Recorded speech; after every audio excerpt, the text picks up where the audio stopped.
هذا الفلتر يا اخوان راح اقيم النادي المفضل بالنسبة لي، فمانشستر يونايتد اعتقد يعني من الاندية الخرافية، لكن راح نخليه رقم 5.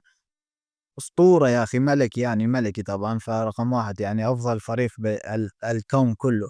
يوفنتوس باخر فترة كان سيء، فنخليه رقم 8.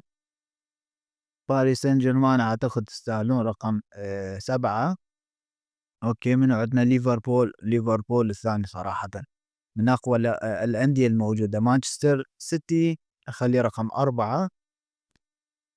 بايرن ميونخ والله قوي، والله قوي بايرن ميونخ، لكن ما راح أخليه، يعني هو المفروض كان رقم 4 صراحة، لكن نخليه هنا. ميلان آخر فترة يعني ما هالقد زين.